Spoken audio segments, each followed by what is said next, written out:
యేసయ్య వాక్యం విన్న బిడ్డలు, బాప్టిజం తీసుకున్న బిడ్డలు, అరే భయము భక్తి లేకుండా దేవుడు నన్ను అడుగుతాడురా, దేవునికి లెక్క అప్పగించాలరా అన్న భయం లేకుండా మనం ప్రవర్తిస్తున్నాం. ఎందుకు తెలుసా దేవుని నమ్ముకునే వాళ్ళు చేసేది?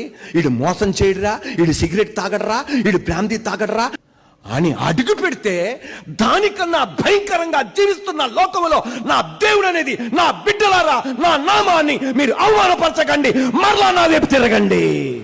నేను ఒక తమ్ముడితో అన్నా, భార్యను వదిలేసావురా నాయన, 2 పిల్లల్ని వదిలేసావు నాయన, ఇంకొక స్త్రీతో ఉంటున్నావు, దేవుణ్ణి ఎరగనోళ్ళు కూడా అలా చేయర్రా అన్న అంటే నా ఎదుట ఎక్కెక్కిడిచాడండే.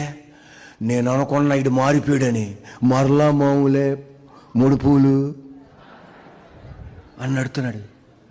ఆ వ్యక్తికి ఏం లేదు, భయం లేదు, భక్తి లేదు.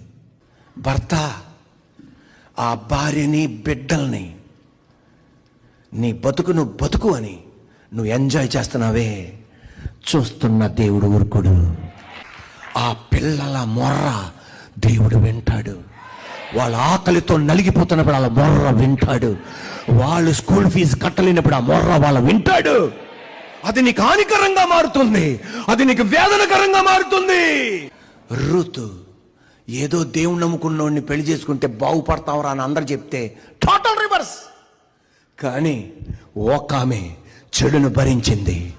మామయ్య మరణం, తన భర్త మరణం, తోటి కోడల భర్త మరణం, సొంత దేశం, బంధువులను విడిచి చెడును భరించింది. సృష్టికర్త నిలబడ్డాడు, కార్యం చేశాడు. బైబిల్ గ్రంథంలోనే ఆమె పేరు బయటికి తీసుకొచ్చాడు ఆయన.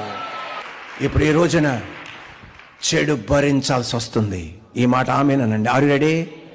భయపడద్దు, నీ పక్షాన దేవుడు అన్నాడు.